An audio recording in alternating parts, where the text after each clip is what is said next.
राम राम राम हरे।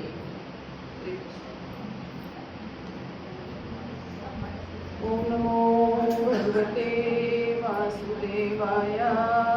ओम नमो भगवते वासुदेवाय। ओम नमो भगवते वासुदेवाय। ओम नमो भगवते वासुदेवाय।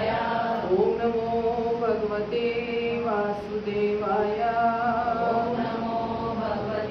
वासुदेवाय। नारायणं नमस्कृत्य नारायणं नमस्कृत्य नरं चैव नरोत्तमं नरं चैव नरोत्तमं देवीं सरस्वतीं व्यास देवीं सरस्वतीं व्यास ततो जयमुदीरे ततो जयमुदीरे। नष्टप्रायेषु अभद्रेषु नष्टप्रायेषु अभद्रेषु नित्यं भागवत सेवया नित्यं भागवत सेवया भगवती उत्तम श्लोके भगवती उत्तम श्लोके भक्तिर्भक्ति नैष्ठिकी भक्ति नैष्ठिकी। ग्रंथ श्रीमद् भागवतम की ग्रंथ श्रीमद् भागवतम स्कंद 4 अध्याय 3 से हम चर्चा कर रहे थे। कौन सा प्रसंग चल रहा था, किसको याद है? उसके बाद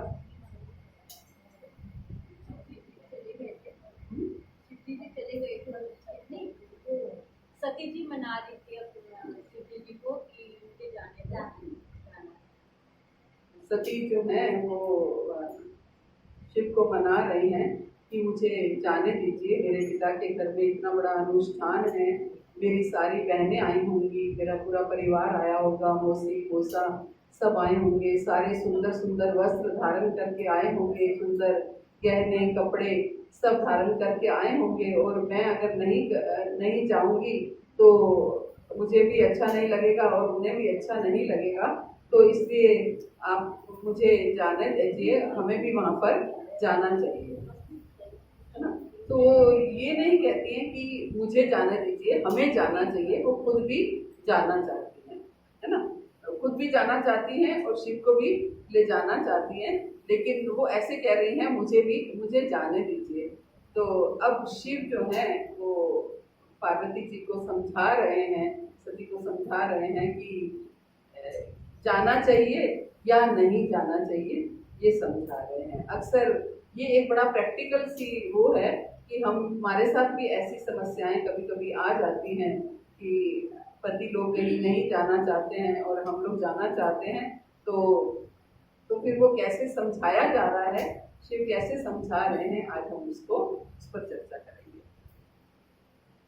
तो शिव क्या कह रहे हैं कि हे सुंदरी, तुमने कहा कि अपने मित्र के घर बिना बुलाए जाया जा सकता है। पहले क्या कहा था पार्वती जी ने कि जैसे उन्होंने कहा था कि किसी के घर भी बिना आमंत्रण के हमें नहीं जाना चाहिए, तो पार्वती जी ने क्या बोला था कि किसी मित्र के घर में, पिता के घर में या फिर गुरु के पास हम बिना बुलाए, पति के घर में, है ना, पति के घर में, पिता के घर में और मित्र के घर में और गुरु के पास हम बिना बुलाए भी जा सकते हैं, बिना आमंत्रण के भी जा सकते हैं। लेकिन आप कह रहे हैं कि नहीं जाना चाहिए, तो अब शिव क्या कहते हैं कि तुमने कहा कि अपने मित्र के घर बिना बुलाए जाया जा सकता है, ये सच है, किंतु तब जब वे देहात्म बुद्धि के कारण अतिथि में दोष ना निकाले, है ना।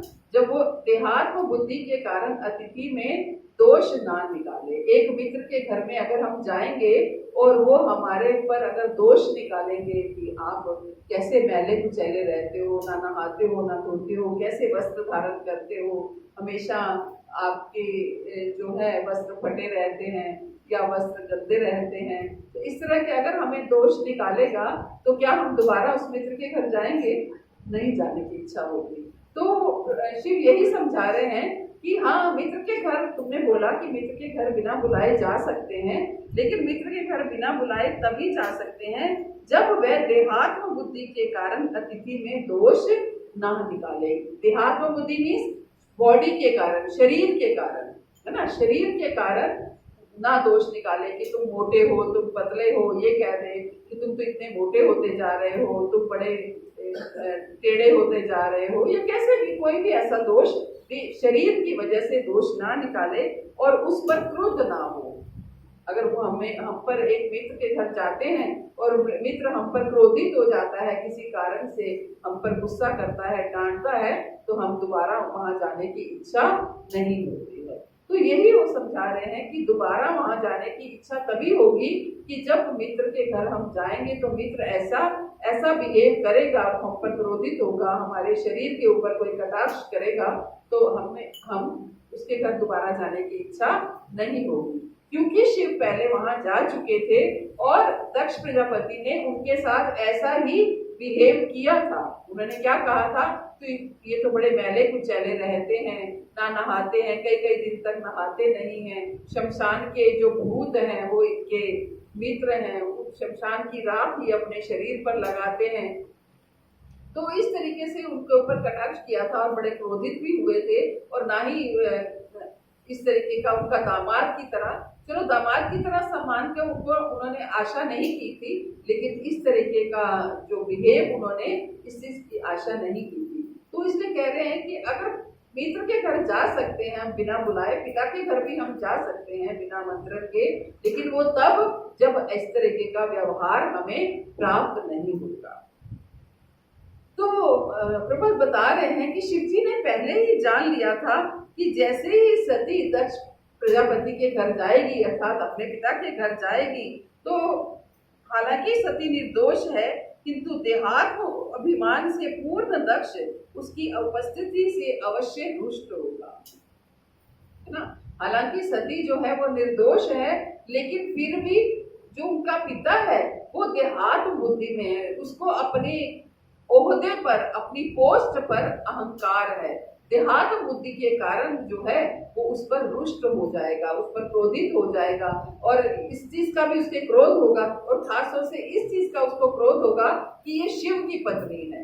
भले ही वो उनकी पुत्री है, लेकिन इनका विवाह शिव से हुआ है और शिव के साथ उनका वैर भाव है, तो इसलिए वो इस वजह से क्रोधित होगा कि ये शिव की पत्नी है। प्रभु यही कह रहे हैं कि शिव जी ने तर्क किया कि तुम्हारा पिता धन के मद में इतना भूला हुआ है कि वह तुम पर क्रुद्ध होगा और वह तुम्हारे लिए असहनीय हो जाएगा, कि तुम्हारा पिता जो है धन के उसमें इतना मद में है, अहंकार में है, कि वो तुम पर क्रोधित होगा और फिर वो तुमसे सहन नहीं होगा।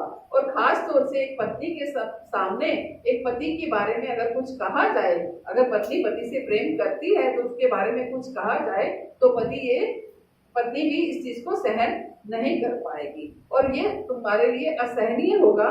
इसलिए उचित यही होगा कि तुम ना जाओ, है ना। इसलिए उचित यही होगा कि तुम ना जाओ। तो इन सब का शिव का अनुभव हो गया था, क्योंकि उनके दोष रहित होते हुए भी दक्ष ने उनके प्रति इतने कटु वचन कहे थे। तो शिव को इस चीज का एक्सपीरियंस था कि जब वो पहले गए थे, पहले यज्ञ में बैठे थे, तो ऊपर से दक्ष प्रजापति आए, तो उनका हालांकि कोई दोष नहीं था, लेकिन दक्ष प्रजापति ने उनको इतना बुरा भला सुनाया, तो उस चीज का उनको एक्सपीरियंस था। इसलिए जो शिव है वो सती को ये बात समझा रहे हैं। आगे शिव क्या कहते हैं, यद्यपि शिक्षा, तप, धन, सौंदर्य, यौवन और कुलीनता ये 6 गुण अत्यंत उच्च होते हैं, किंतु जो इनको प्राप्त करके मदांध हो जाता है और इस तरह वे सद ज्ञान हो बैठता है, वह महापुरुषों की महिमा को स्वीकार नहीं कर पाता। समझा रहे हैं एक पति पत्नी दोनों का कर्तव्य है कि जब अगर मान लो पत्नी गलत चल रही है तो पति का कर्तव्य है कि उसको समझाना, है ना। ये नहीं कि आपस के प्रेम में वो इतने अंधे हो जाएं कि सही को सही और गलत को गलत ना कह पाए। तो इसलिए दोनों पति पत्नी का कर्तव्य है कि पत्नी अगर गलत है तो पति इस पत्नी को समझाए, और पति अगर गलत है तो पत्नी पति को समझाए कि आप यहाँ पर गलत हो। तो क्योंकि अगर बात घर से ही समझ में आ जाए, घर से ही हम ये टीचिंग समय मिल जाए, तो बाहर मिस्टेक होने के चांसेस नहीं रहते हैं और अनिष्ट होने के चांसेस नहीं रहते हैं। ये जो सती के साथ अनिष्ट होने वाला है वो किस वजह से होने वाला है कि सती पति ने समझाया लेकिन पत्नी ने उनकी बात नहीं सुनी, है ना, नहीं सुनी।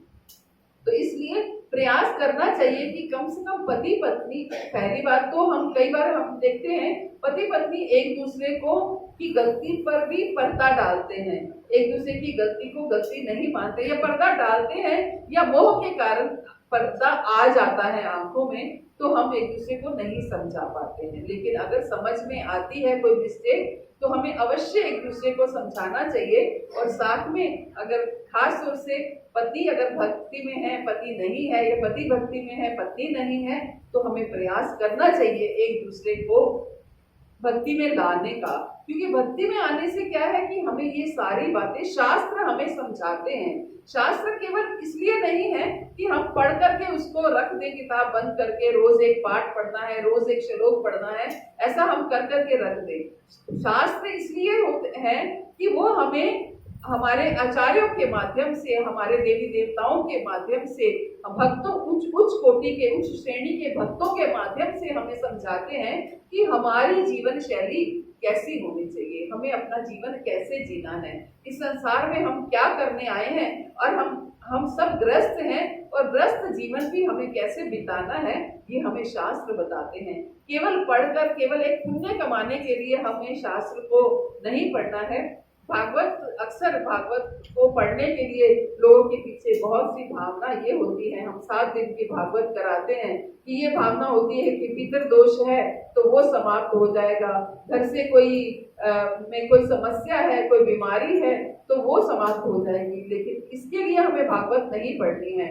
भागवत हमें पढ़नी है तो केवल इसलिए कि हम भगवान के करीब कैसे पहुंचना है इसके लिए ये जान पाए, भगवान के पास हमें कैसे पहुंचना है और उसमें क्या क्या बाधाएं आती हैं, है ना, उसमें क्या क्या बाधाएं आती हैं। बड़े बड़े भक्तों को इतनी बाधाएं आई तो हम सबको भी आ सकती हैं, और उन बाधाओं को हमने कैसे दूर करना है ये हमें भागवत सिखाती है ना। तो क्या कहते हैं शिव, यद्यपि शिक्षा, तप, धन, सौंदर्य, यौवन और कुलीनता ये 6 गुण हैं। अगर कोई व्यक्ति बहुत शिक्षित होता है तो ये उसका गुण है, हम सब उनका सम्मान करते हैं। कोई व्यक्ति बहुत पढ़ा लिखा है तो हम सब उनका सम्मान करते हैं। कोई व्यक्ति बहुत तप करता है तब भी हम सब उनका सम्मान करते हैं। कोई तप करने का अर्थ है, मान लीजिए कोई व्यक्ति बहुत व्रत कर रहा है, वो तप कर रहा है या बहुत बड़े अनुष्ठान कर रहा है। हम छोटे थे तो हमारे घर के पास एक मंदिर था, हालांकि वो देवी का मंदिर था, तो वहां पर एक जो वहाँ उस मंदिर को चलाते थे, जो उनके भगत जी जो थे वहाँ पे इंचार्ज थे, वो पूरी नवरात्रि अब खुद लेट जाते थे और उनके ऊपर जो है सिर्फ एक हाथ उनका बाहर रहता था और फेस उनका बाहर रहता था, और पूरी नवरात्रि उनके ऊपर खेतरी बीजी जाती थी, उनके ऊपर मिट्टी डाल करके और उनके ऊपर वो खेती बीजी जाती थी, मतलब पूरी बॉडी के ऊपर वो लेट जाते थे 9 दिन तक। वो 9 दिन लेटे रहते थे और 9 दिन उनके ऊपर वो खेती बीजी रहती थी। ऐसे उनका ये कार्य, ये उनकी तपस्या थी एक तरह से। तो बहुत लोग उनके ऊपर बहुत न्यौछावर होते थे कि कितने बड़े तपस्वी हैं, ये 9 दिन तक देवी को प्रसन्न करने के लिए केवल एक हाथ लोगों को आशीर्वाद देने के लिए बाहर रहता था और उनका चेहरा बाहर होता था, बाकी उनकी पूरी बॉडी मिट्टी में थी और खूब लंबी लंबी खेतरी आ जाती थी उसके ऊपर, वो आ जाता था। तो पूरे दोनों नवरात्रों में वो ऐसा करते थे। तो तपस्या करने के हर देवी देवता के अलग अलग साधन हैं। तो हम तो कृष्ण प्रेमी हैं और कृष्ण भक्त हैं, तो हमें तो कोई ज्यादा तपस्या भी नहीं करनी है, भगवान कोई ज्यादा तपस्या करने को नहीं कहते हैं। बस हम लोग क्या करते हैं, एक ज्यादा एकादशी कर लेते हैं।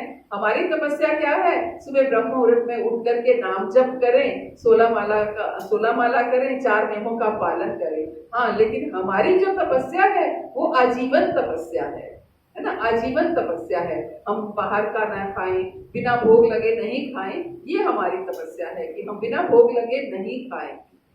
आप 4 नियमों को भी भूल जाइए हमारी मुख्य नियम क्या है कि हम बिना भोग लगा ना खाएं, है ना। अक्सर लोग मैं देखती हूँ कट्ठी को हाथ लगाया और खा लिया, बाहर के पैकेट खोला और खा लिया। हमें इस आदत को भी छोड़ना है कि बिना भोग लगे ना खाएं। बिना भोग लगे ना खाने से ये क्या होगा कि हम कुछ भी अशुद्ध वस्तु भी नहीं खाएंगे। तो हमारे 4 नियमों का पालन अपने आप हो जाएगा अगर हम बिना भोग लगे ये सोच लेते हैं कि हम बिना भोग लगे नहीं खाएंगे। तो 4 नियम, अनियन, गार्लिक, चाय, कॉफी, ये सब सारे नियमों का पालन जो है वो अपने आप हो जाएगा।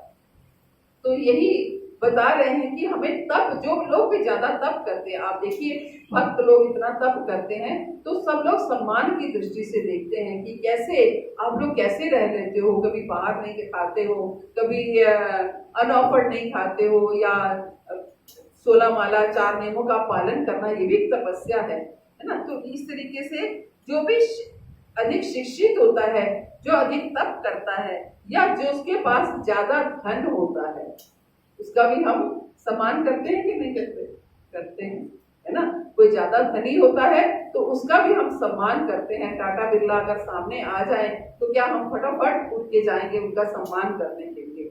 और जो ज्यादा सौंदर्यवान होता है, कोई बहुत सुंदर होता है तो उसको भी हम अलग दृष्टि से देखते हैं, अलग सम्मान होता है उसके लिए। और यौवन और कुलीनता, है ना। तो ये एक 6 गुण हैं जो अत्यंत उच्च होते हैं, किंतु जो इनको प्राप्त करके मदान्ध हो जाता है और इस प्रकार वे सद ज्ञान हो बैठता है।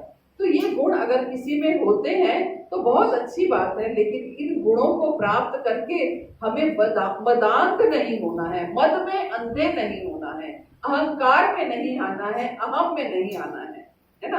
तो अगर हम मान लो हम 16 माला 4 नियमों का पालन करते हैं और हमारे अंदर बड़ा अहंकार आ जाए कि जी हम तो बहुत बड़े भक्त हो गए, हम तो रोज 16 माला ब्रह्म मुहूर्त में कर लेते हैं, 4 नियमों का पालन करते हैं, ये सेवा करते हैं, वो सेवा करते हैं, तो ये क्या है, हमारे अंदर हम मद में अंधे हो रहे हैं, हम अहंकार में अंधे हो रहे हैं। तो शिव क्या कहते हैं कि जो इनको प्राप्त करके मदान्ध हो जाता है और इस प्रकार में सद ज्ञान खो बैठता है, सद ज्ञान खो बैठता है, ज्ञान को खो बैठता है और वह महापुरुषों के महिमा को स्वीकार नहीं कर पाता, महापुरुषों की महिमा को स्वीकार नहीं कर पाता। जब व्यक्ति के पास ये 6 गुण होते हैं तो अगर वो मद में अंधा नहीं होता तो सब लोग उनका सम्मान करते हैं, लेकिन अगर वो खुद ही मद में अंधा हो जाएगा तो उसका सम्मान नहीं हो पाएगा, इतना सम्मान नहीं हो पाएगा। तो इसलिए अगर मद में अंधे नहीं होना है और इस तरह जो मद में अंधा हो जाता है और अपने ज्ञान को खो बैठता है, अंधा कौन होता है? जो ये जानते हुए भी अहंकार कर बैठता है, जो ये जानता है कि अहंकार एक बहुत बड़ी बीमारी है ना। अहंकार हमारे भक्ति लता बीज को नीचे कर देती है, भक्ति लता को बढ़ने नहीं देती है, क्योंकि हम अहंकार में आ जाते हैं और भगवान को वो भक्त बिल्कुल प्रिय नहीं है जो अहंकार में आते हैं, है ना। जो अहंकार में रहते हैं भगवान उन भक्तों का अहंकार जरूर तोड़ते हैं। भगवान ने अर्जुन तक को भी नहीं छोड़ा कि उनका अहंकार कैसे, भगवान जब अर्जुन को अहंकार आया कि मैं बहुत बड़ा योद्धा हूँ तो भगवान ने अर्जुन का भी अहंकार नहीं छोड़ा। गोपियों को जब अहंकार आया कि कृष्ण हमारे साथ हैं, कृष्ण मेरे साथ हैं, हर गोपी को ऐसा दिख रहा था कि कृष्ण मेरे साथ है, कृष्ण मेरे साथ रास रच रहे हैं, तो भगवान ने क्या किया, वहां से अंतर्धान हो गए, वहां से लुप्त हो गए, वहां से छिप गए, ताकि मेरे ये शुद्ध भक्त हैं और इन शुद्ध भक्तों में कोई मद, कोई अहंकार नहीं आना चाहिए। तो इसलिए भगवान वहां से छिप गए ताकि गोपियों का अहंकार टूट जाए कि ऐसा नहीं है कृष्ण मेरे साथ हैं, कृष्ण सबके हैं, कृष्ण सबके साथ रहते हैं। इसलिए गोपियों ने जो है, गोपियों का मद जो है वहां टूट गया जब कृष्ण वहां से लुप्त हो गए। तो हम सब जानते हैं फिर गोपियों ने क्या किया, गोपी गीत गाया, जयति सेवितम जन्म नाम है ना। तो गोपी गीत गाया तो भगवान जब गोपियां गिड़गिड़ाई, रोई, पत्ते पत्ते से पूछ रही हैं, फूल से पूछ रही हैं, पौधों से पूछ रही हैं कि हमारे कृष्ण कहाँ हैं, तब कृष्ण वापिस आए और उनके साथ फिर से रास किया। तो ऐसे ही जब जिस भक्त में मद होगा, अहंकार होगा, तो कृष्ण उनके पास नहीं जाएंगे। तो इसका मतलब क्या है, हमारा लक्ष्य क्या है, हम कृष्ण के करीब जाएं, कृष्ण के धाम में जाएं, कृष्ण की सेवा प्राप्त करें। तो जब हम कृष्ण हमारे पास नहीं आएंगे, अहंकारी व्यक्ति के पास, जो मदी व्यक्ति है उसके पास अगर कृष्ण नहीं आएंगे, तो फिर मद का क्या लाभ है। तो हम सब ये जानते हैं, फिर भी हम अहंकार में आ जाते हैं। तो शिव यही समझा रहे हैं, जो इनको प्राप्त करके मदांध हो जाता है और इस प्रकार वह सद ज्ञान खो बैठता है, वह महापुरुषों की महिमा को स्वीकार नहीं कर पाता। क्योंकि जिसको अहंकार आ जाता है, तो फिर वो महापुरुष की महिमा को कैसे स्वीकार करेगा। वो किसी आचार्य को भी आचार्य नहीं समझेगा कि ये कौन सा बड़ा है, अभी थोड़ा सा ही तो सीनियर है, या आचार्य कौन से, वो भी तो शास्त्रों को पढ़ के पढ़ा रहे हैं, वो कौन सा ऐसे पढ़ा रहे हैं, तो वो तो शास्त्र पढ़ा रहे हैं, हम खुद शास्त्र पढ़ लेंगे। ऐसी भी बातें लोग कर देते हैं कि शास्त्र भी तो पढ़ा रहे हैं, हम खुद शास्त्र को पढ़ लेंगे। तो इस तरीके से वह महापुरुषों की महिमा को स्वीकार नहीं कर पाता। प्रभुपाद कहते हैं कि जब दक्ष, ये तर्क दिया जा सकता है कि जब दक्ष अत्यंत विद्वान, धनवान तथा तपस्वी था और उच्च कुल से संबंधित था, तो फिर वह दूसरे पर अकारण क्रोध क्यों हुआ, है ना। दक्ष क्या था, तपस्वी था, ज्ञानी भी था, ऐसा नहीं है। वो ब्रह्मा जी के पुत्र थे और प्रजापतियों में से थे, और एक मुख्य प्रजापति थे, धनवान थे, तपस्वी थे, उच्च कुल से संबंधित थे, तो फिर वो उन पर बिना कारण के क्रोधित क्यों हुए। इसका उत्तर ये है कि अच्छी शिक्षा, अच्छा कुल, अच्छा सौंदर्य और संपत्ति, ये सारे गुण जो हैं वो हमें मद में ले आते हैं, हमें अहंकार में ले आते हैं, और उस अहंकार के कारण हम उस अहंकार को किसी भी तरीके से उसको निकालते हैं, किसी पर क्रोधित होकर या अपना बड़प्पन दिखा करके किसी ना किसी तरीके से उस मद को हम दिखाते हैं। तो जब प्रभुपाद यही कह रहे हैं कि इसका उत्तर यही है कि अच्छी शिक्षा, उत्तम कुल, सौंदर्य और प्रभुत संपत्ति जैसे गुणों के होने से जब इनका अधिकारी व्यक्ति गर्वीला हो जाता है, तो उनका बुरा प्रभाव पड़ना शुरू हो जाता है ना। तो उनका बुरा प्रभाव पड़ना शुरू हो जाता है।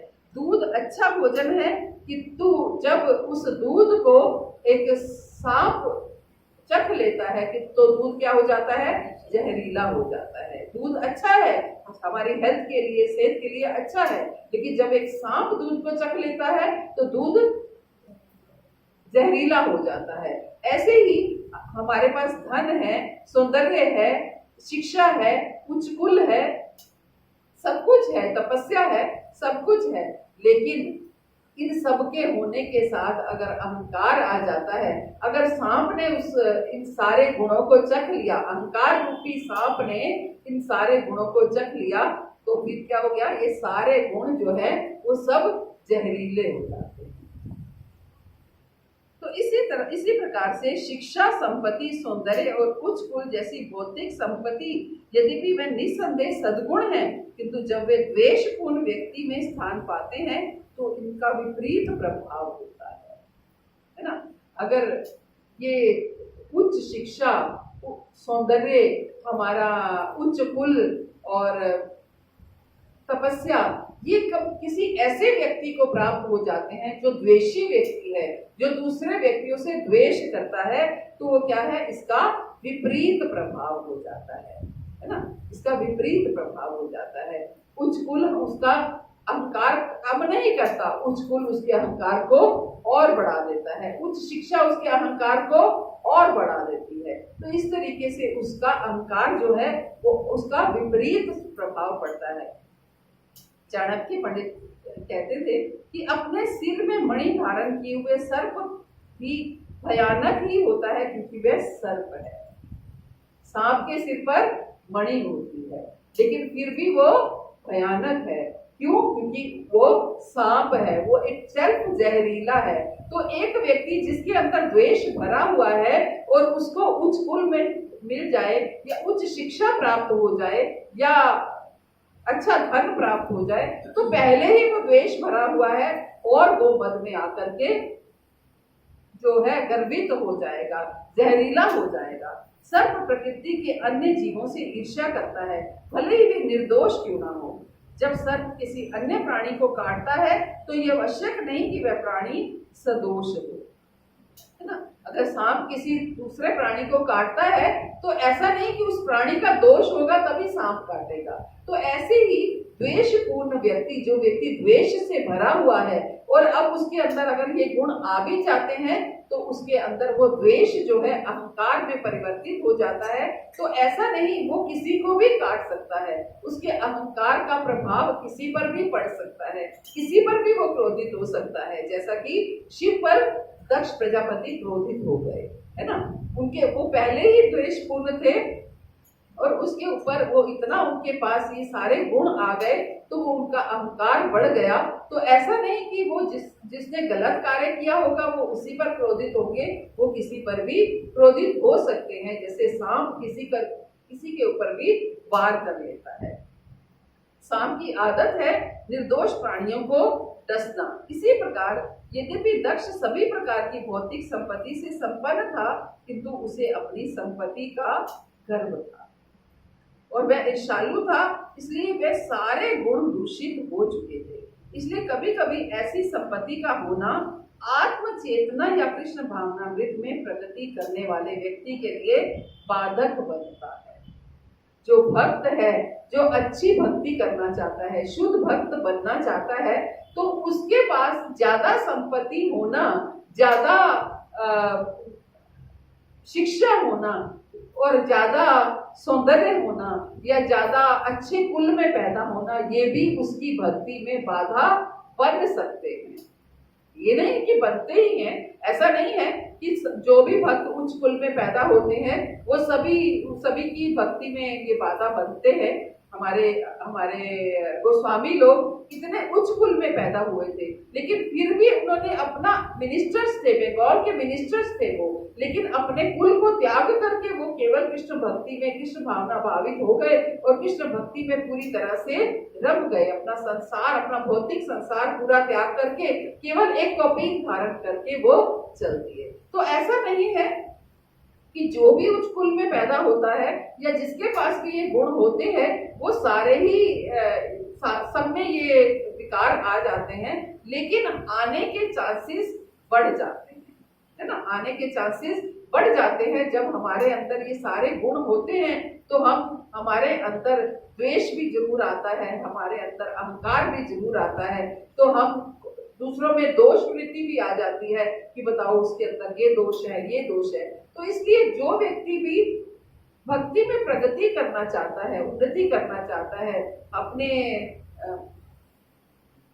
भक्ति लता को आगे बढ़ाना चाहता है, तो वो इन चीजों से बच कर रहता है। प्रभुपाद कहते हैं कि कृष्ण भावनामृत में अग्रसर होने के लिए भौतिक संपत्ति का अभाव होना एक प्रकार से लाभप्रद है। सोचिए, हम सारा जीवन भौतिक लोग क्या करते हैं कि अपनी भौतिक उन्नति के लिए हाथ पैर मारते रहते हैं। हम ज्यादा धन बटोरे, ज्यादा मान सम्मान हमें मिले, ज्यादा से ज्यादा हमें इस भौतिक सुखों का लाभ हो, हम पूरा जीवन इसी प्रयास में लगे रहते हैं और उसके लिए ना जाने कितने कितने गलत कार्य भी हम करते हैं कि हम भौतिक तरीके से उन्नति कर पाए। लेकिन प्रभुपाद क्या कह रहे हैं कि कृष्ण भावनामृत में अग्रसर होने के लिए भौतिक संपत्ति का अभाव ये एक लाभप्रद है। अगर किसी के पास भौतिक संपत्ति कम है या नहीं है तो सोचिए उससे हम भक्ति में ज्यादा आगे बढ़ सकते हैं।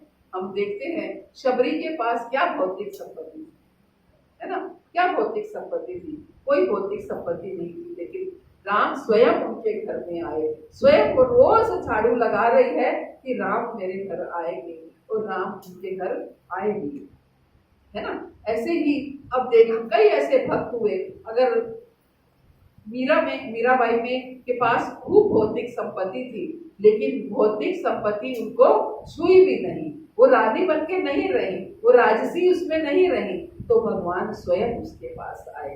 तो ऐसा नहीं है कि भौतिक संपत्ति हमेशा बाधा ही देती है। भौतिक संपत्ति के साथ अगर हम अटैच नहीं होते हैं तो वो हमें बाधा नहीं देती है। हमारे षड गोस्वामी मीराबाई का उदाहरण हम देख सकते हैं कि वो बाधा नहीं देती है, वो स्वयं उनको प्राप्त, भगवान स्वयं प्राप्त हो ही जाते हैं। लेकिन अगर भौतिक संपत्ति नहीं, लेकिन हम सब बद्ध जीव हैं और बद्ध जीव होने के कारण चांसेस ये होते हैं कि भौतिक संपत्ति हमारे जीवन में भक्ति में हमें अग्रसर नहीं होने देती है। इसलिए अगर भौतिक संपत्ति ना हो तो हम भक्ति में ज्यादा उन्नति कर सकते हैं, क्योंकि हम विनम्र बन के रहेंगे, हम दास बन के रहेंगे, हमारे अंदर त्रिनादपि सुनिचेत करोरपि सहिष्णुता की क्वालिटी आ जाएगी। हम अपने आप को तृण से भी छोटा मानेंगे, वृक्ष से भी सहनशील बन जाएंगे। तो इस तरीके से तो भौतिक संपत्ति अगर आती है तो हमारी भक्ति लता को काटती है, बढ़ने से रोकती है। श्री भगवान के साथ अपने शाश्वत संबंध के प्रति सचेष्ट रहने वाला व्यक्ति अपनी भौतिक संपत्ति यथा विद्या, सौंदर्य और कुलीनता का लाभ भगवान की सेवा के लिए उठा सकता है। अगर हमारे पास भौतिक संपत्ति है तो हम उसको भगवान की सेवा में लगा सकते हैं। तो अगर हम उसको भगवान की सेवा में लगाएंगे तो वो हमारे अंदर मद पैदा नहीं करेगी। वो फोर्ड कंपनी के मालिक है, क्या नाम है उनका? अल्फ्रेड फोर्ड है ना, रोनाल्ड अल्फ्रेड फोर्ड ऐसे करके उनका नाम है। अब तो अमरीश महाराज है, तो अमरीश प्रभु है, महाराज नहीं है, तो अब अमरीश प्रभु हैं। तो फोर्ड कंपनी के मालिक हैं, लेकिन करोड़ों रुपया हमारा जो मायापुर मंदिर है उस मंदिर को वो डोनेट करते हैं। सारा मायापुर मंदिर मतलब 80% मायापुर मंदिर उनके बल पे बन रहा है। वो इतना सेवा करते हैं, धन है लेकिन धन के मद में नहीं है, अपने धन को भगवान की सेवा में अर्पित कर रहे हैं। बहुत से लोग कहते हैं स्कॉट का पैसा बाहर जाता है, बाहर विदेशों में जाता है, तो सोचिए विदेशों का पैसा भी तो यहाँ आ रहा है, जो यहाँ के इतने बड़े बड़े मंदिर बन रहे हैं, जो हमारे आने वाली पीढ़ियों की धरोहर है। सोचिए अगर ये मंदिर नहीं होंगे तो आज हमारा हिंदुत्व जैसे जैसे धीरे धीरे कम होता जा रहा है, और मंदिर नहीं होंगे तो ये बिल्कुल समाप्त हो जाएगा। मंदिर होंगे तो ये आने वाली जनरेशन देखेगी कि हाँ ये हमारे देवी देवता हैं, ये हमारे भगवान हैं, इनके साथ ही हमारे शास्त्र जुड़े हैं और इन्हीं को हमने जीवन में अपनाना है।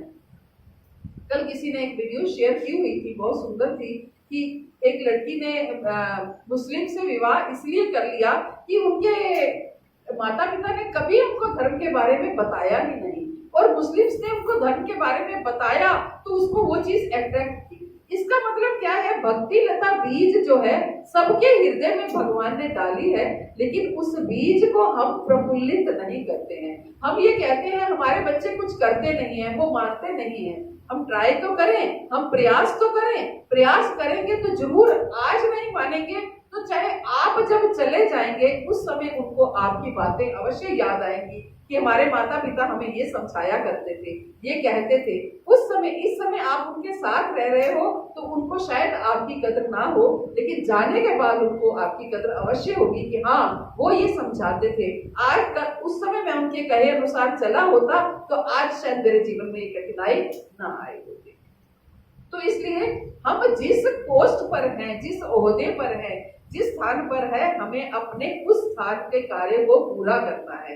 हम माता पिता है, हमारे माता पिता का कर्तव्य है कि हम अपने बच्चों को भक्ति के बारे में बताएं, भगवान के बारे में बताएं, भगवान के साथ हमारा क्या संबंध है, और खासकर से शुद्ध भक्ति, शुरू से ही शुद्ध भक्ति के बारे में बताएं कि हम केवल भगवान के पास कुछ मांगने के लिए नहीं जाते।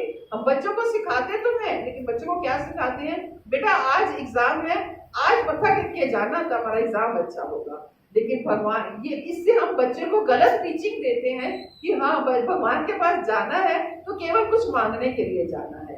शुरू से ही बच्चों को सिखाइए कि भगवान से कैसे प्रेम करना है, भगवान के बारे में सुनना है, भगवान के बारे में जानना है। तो हम भगवान बच्चों को उच्च शिक्षा शुरू से ही दे पाएंगे। तो यही प्रभुपाद कह रहे हैं,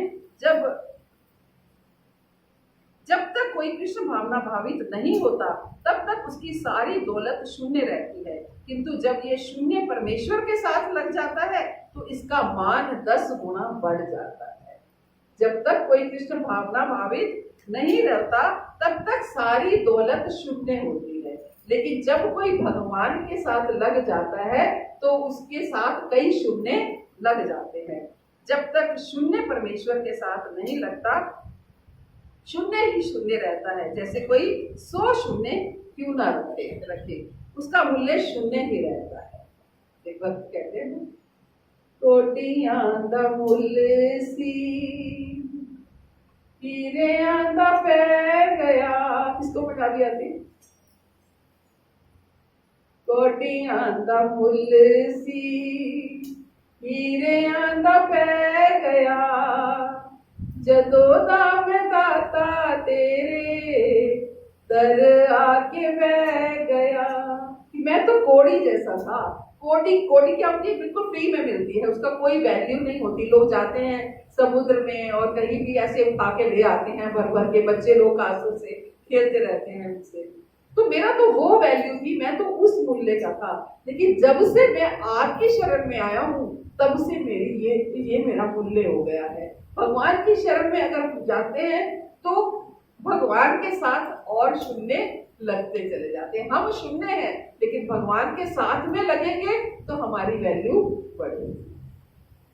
कोटियां दा मुल्ल सी हीरे दा पै गया, कोटियां दा मुल्ल सी हीरे दा पै गया, जदों दा मैं दाता तेरे दर आके बह गया, जदों दा मैं दाता तेरे दर आके बह गया। चंगे वेले माल का तू सुनिया पुकारा, शुक्र गुजारा तेरा शुक्र गुजारा, शुक्र गुजारा तेरा शुक्र गुजारा। पाया तेरे दरे उतो रहमता हजारा, शुक्र गुजारा तेरा शुक्र गुजारा। थैंकफुल रहना है, भगवान का शुक्र करना है कि हम यहाँ तक पहुंच पाए। आज गीता भागवत समझ में आने लगी, आज गीता के को जानने की उत्कंठा जागृत हुई, आज भक्तों का संग प्राप्त करने की उत्कंठा जागृत हुई। इसके लिए भगवान का हमें शुक्र करना चाहिए। जो हमें मिला, भौतिक वस्तुएं, धन मिला, संतान मिली, ये तो हमारे भाग्य से मिल रहे हैं, इसमें भगवान ने कुछ नहीं किया। लेकिन भक्ति भगवान ने दी, ये भगवान की बड़ी असीम कृपा है। हरे कृष्णा। सॉरी, आज मैंने थोड़ा समय ज्यादा ले लिया। तो किसी का कोई प्रश्न हो तो कर सकते हैं। तो आज 4 बजे हमारा एक मासिक प्रोग्राम है जिसे हम संडे फीस्ट के नाम से करते हैं। तो हम प्रयास करते हैं कि हर महीने कोई ना कोई कार्यक्रम करें। तो 4 बजे प्रोग्राम है, तो आप लोग सब आइए और अपने नियर्स एंड डियर्स, अपने प्रियजनों को भी लेके आइए। ये कुछ नहीं है,